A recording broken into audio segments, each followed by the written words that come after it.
யாரும் கூப்பிட்டாங்களே உட்கார்ந்து கொண்டிருக்கலாம். பட் உன்னை பார்த்து கொண்டிருக்கிற இயேசு உன் வாழ்க்கையில் ஒரு நோக்கத்தை வைத்திருக்கிறார். உன்னை மேன்மைப்படுத்த விரும்புகிறார். உன் குடும்ப சூழ்நிலைகள் சாதகம் இல்லாமல் இருக்கலாம். உன் தாய் தகவல் படித்தோர்களா இல்லாமல் இருக்கலாம். உன் பெற்றோர்கள் நலிந்தோர்களா இருக்கலாம். ஏன் உனக்கு நீயே ஒரு அவமானமாய் தெரியலாம். என் வாழ்க்கை மற்றவர்களை போல அல்ல, நான் மற்றவர்களை போல பேச முடியாது, நான் மற்றவர்களை போல வாழ முடியாது, எனக்கு அழகில்ல, அறிவில்ல, அந்தஸ்தில்ல, பணம் இல்ல, படிப்பில்லை என்று சொல்லி ஏதோ ஒரு காரியத்தை உன் வாழ்க்கையை கொண்டு உனக்கே குறை சொல்லி வாழ்ந்து கொண்டிருக்கலாம். ஆனால் ஆண்டவர் உன் வாழ்க்கையை மேன்மைப்படுத்த விரும்புகிறார். உனக்கு தெரியுமா, ஐயோ நான் செய்கிற குற்றத்துக்கு, நான் செய்கிற காரியத்துக்கு என் வாழ்க்கையில மேன்மை வர முடியாது என்று எண்ணுகலாம். ஒரு சமயம் ஒரு வாலிப தம்பி தன் வாழ்க்கையில முன்னேற வேண்டும் என்று அவன் அதிக காரியங்களை பிரயாசப்பட்டு முயற்சி செய்து கொண்டே இருந்தான். நாட்கள் கடந்து போயிட்டு குடும்பத்துல பல பிரச்சனைகள், தாய் தகப்பன் மறித்து விட்டார், தாய் தகப்பன் இழக்க வேண்டிய சூழ்நிலைக்குள்ள கடந்து வந்தான். வறுமை நிலை. ஆனாலும் அவனுக்கு ஆராய்ச்சி செய்வது மாத்திரமே ஆர்வமாய் காணப்பட்டது. அவன் ஒரு கல்லூரியில் ஆசிரியராய் பணிபுரிய அவனுக்கு ஆண்டவர் உதவி செய்தார்.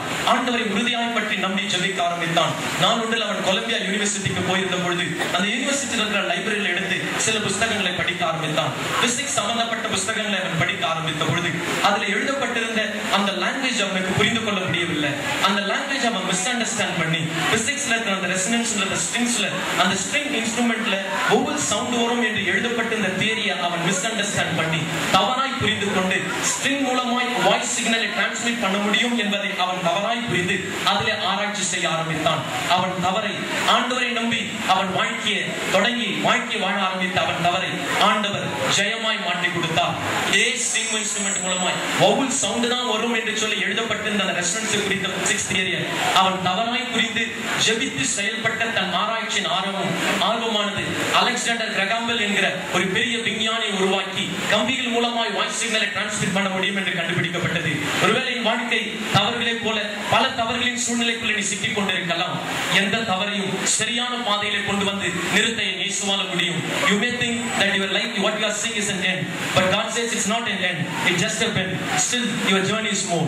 அது நீ எண்டு நினைத்துக் கொண்டிருக்கிற அது முடிவல்ல. வாலிபர் தம்பி தங்கச்சி, நீ பார்க்கிறது ஒரு பெண்டு தான். இன்னும் நீ போக வேண்டிய பயணம் வெகு தூரம் இருக்கு. அது வெற்றியின் பயணமா இருக்கிறது.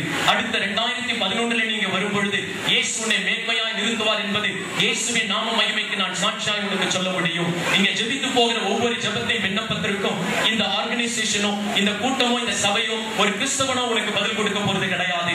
உலகத்தையும் அண்ட சராசரங்களையும் படைத்து மரித்து மரணத்தை வென்று உயிரோடு கூட எழுதி இன்றைக்கும் உயிருள்ளவராய் ஜீவித்துக் கொண்டிருக்கிற ஒரே ஆண்டவராகிய இயேசு கிறிஸ்து உன் வாழ்க்கையில் அற்புதங்களை செய்ய முடியும். இந்த உலகத்தில் மரித்த பல கோடி மனிதருடைய கல்லறை உண்டு, மகாத்மாக்களுடைய கல்லறைகள் உண்டு, விஞ்ஞானிகள், அறிவாளிகள், ஆராய்ச்சி செய்கிறவர்கள் பல நூற்றுக்கணக்கான கல்லறைகள் உண்டு.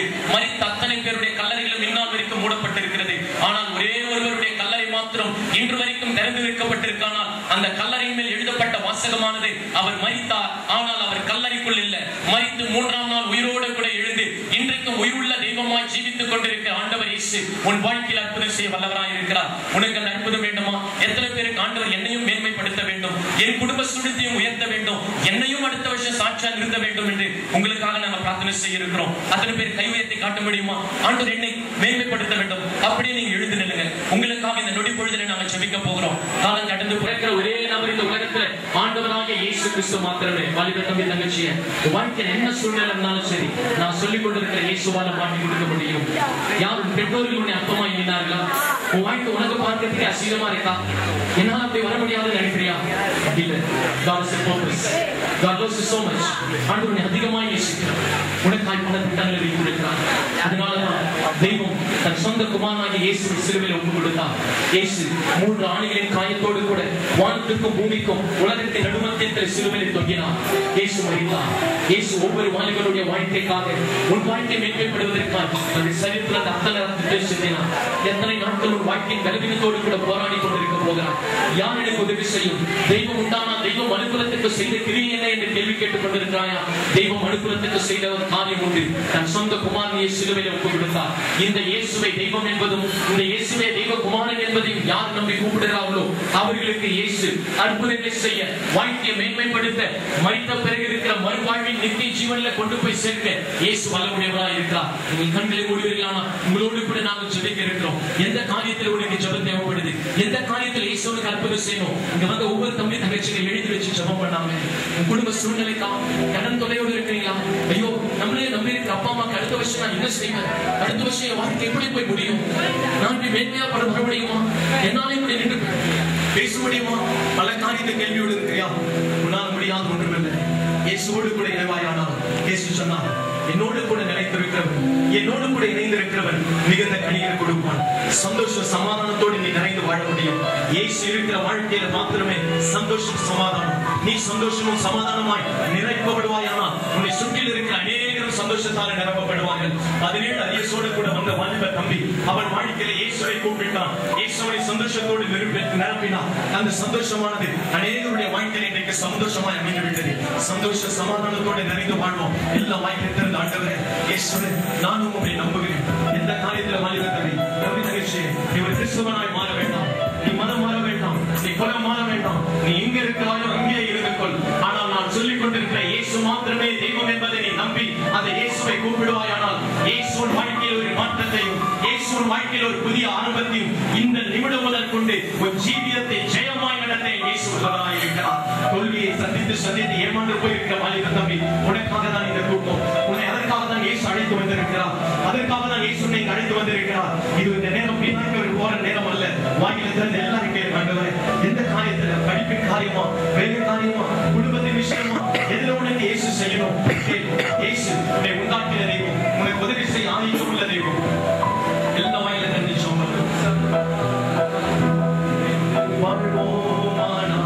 இந்த மலைகளும் குன்றுகளும் உற்சாகமாய் துள்ளும் ஆரவாரும்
தெய்வமே, இயேசு என்ற நாமத்தில் உடைய சன்னிதானத்திலே கொண்டு வந்து நிறுத்துகிறோம். உடைய சூழ்நிலையில் எந்தெந்த காரியத்துக்கெல்லாம் அற்புதத்தை எதிர்பார்த்து எதிலெல்லாம் தெய்வம் நன்மை செய்ய வேண்டும் என்று ஏங்கியிருக்கிறார்களோ அவைகளை கர்த்தர் அற்புதத்தை செய்வீராக.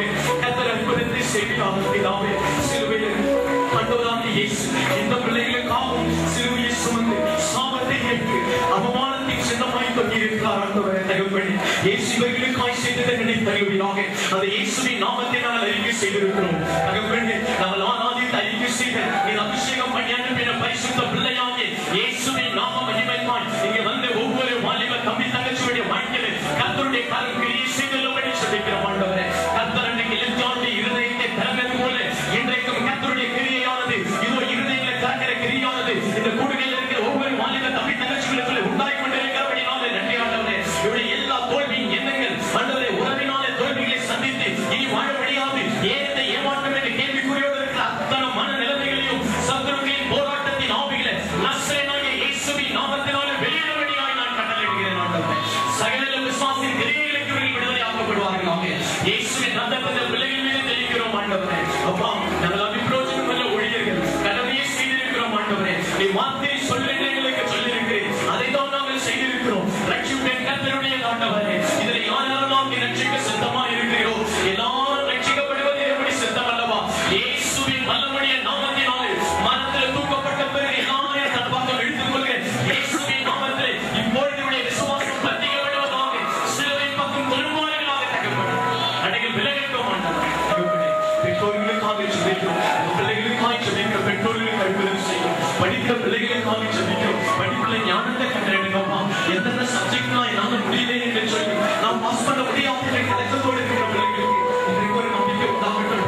இன்றைக்கு ஒரு நம்பிக்கை உண்டாகட்டும். தன்னாலே வெற்றி பெற முடியும் என்ற நிச்சயத்தில் நிரப்பாண்டது. இத்தனை ஐஎஸ் உண்டு, நான் எப்படி கிளியர் செய்யணும் என்று சொல்லி கேள்விக்குறியோடு இருக்கிற பிள்ளைகளுக்கு இஸ்மாலை கூட என்ற சாட்சிகளை நிறுத்தினவே நீ உலகம் முழுவதும் போய் எனக்கு சாட்சிகளாக இருக்க சொன்னீங்களப்பா. உங்க வார்த்தையை நாங்கள் செஞ்சிருக்கிறோம்ப்பா. அந்த வார்த்தையை நான் மகிமைப்படுத்துகிறேன். அந்த வார்த்தையை மகிமைப்படுத்த ஆண்டவரே என்னாலும் கிளியர் பண்ண முடியும் என்ற ஒரு நம்பிக்கையோடு போகிற பிள்ளைகளுக்குள்ள பரிசுத்த ஆவியானவர் நம்பிக்கை நாயகனாய் தன் கிரியை வெளிப்படுத்தபடி ஜெபிக்கிறோம். ஆண்டவரே, திருமணத்திற்காக ஏங்கி ஜெபிக்கிற பிள்ளைகளுக்கு திருமண காரியங்களில் ஒரு காரியத்தை கைப்பிடி வர வேண்டும் என்று ஜெபிக்கிறோம். ஆண்டவரே, பெற்றோர்களுடைய ஆண்டவரே முடியாத நிலைமையில் இருக்கிற பெற்றோர்களுக்காக தாய் தகப்பனுக்காய் ஜெபிக்கிற பிள்ளைகளுக்காய் ஜெபிக்கிறோம். கர்த்தர் அந்த பெற்றோர்களை ஆசீர்வதிப்பாராக. இந்த கலந்து கொண்ட பிள்ளைகள் நிமித்தம் அவர்கள் மேன்மைப்படுவார்களாக. தகப்பனே, பிதாவே, ஒரு விஷயம் கொடு. இயேசுவின் நாம மகிமைக்காக கூடி வந்திருக்கிற நூற்றுக்கணக்கான வாழ்வு தம்பி தங்கச்சி சுமயத்தில் கொண்டு வரப்பா. ஒரே ஒரு லேடியோடுக்காக கடல் தேடி ஓடி சொல்றீங்களப்பா. நம்பிதான் இவ்வளவு தூரம் வந்திருக்கீங்கப்பா. சமயத்தில் வந்தவங்க பொறுமையும் வெறுமையாக திரும்பியாவது இருப்பாங்க. ஒரு தம்பியாவது ஒரு தங்கச்சியாவது தோல்வியும் நம்பிக்கை நிலைமையை கண்டு வாழ்க்கை முடித்து தற்கொலைக்குள்ள போயிட்டாதவர்கள் அவை எல்லாவற்றிலும் விடுதலை உண்டு பண்ணுவீராக. இயேசுவின் நாமத்தில் பூர்ண விடுதலை உண்டாவதாக. தன்னை அப்படியே செய்கிறபடி நான் சொல்கிறேன். இப்பொழுது நடப்பதற்கு உதவி செய்ய ஒவ்வொருத்தருக்காக நன்றி சொல்கிறோம். தன்னுடைய ஆசீர்வதிப்பீராக. ஊழியத்தை உதவி செய்து நாங்கள் ஒவ்வொருத்தையும் ஆசீர்வதிப்பீராக. அவருடைய பொக்கிஷங்களை கர்த்தருடைய துரத்திலே கணக்கில் வைக்கப்பட்டிருக்கிறபடி நான் நன்றியாக. பிள்ளைகள் நிமித்தமாக பெற்றோர்கள் மேம்படுவார்களாக. உங்களுடைய சொன்னாலும் நாங்கள் ஒப்புக்கொடுக்கிறோம். உங்களுடைய பொறுப்பில் ஒப்புக்கொடுக்கிறோம். பொறுப்பேற்றுக்கொள்ளும். கர்த்தருக்குள்ளே ஒரு நாள் பிரயாசம், கர்த்தருக்குள்ளே ஒரு நாள் பிரயாசம் வீணாய் போவதில் நம்ம சகல மகிமை உங்களுடையதாய் மாறுவதாக. இயேசுவின் நாமத்தில் ஜெபித்து பெற்றுக்கொள்கிறோம். எல்லாரும் சேர்ந்து சொல்லுங்க.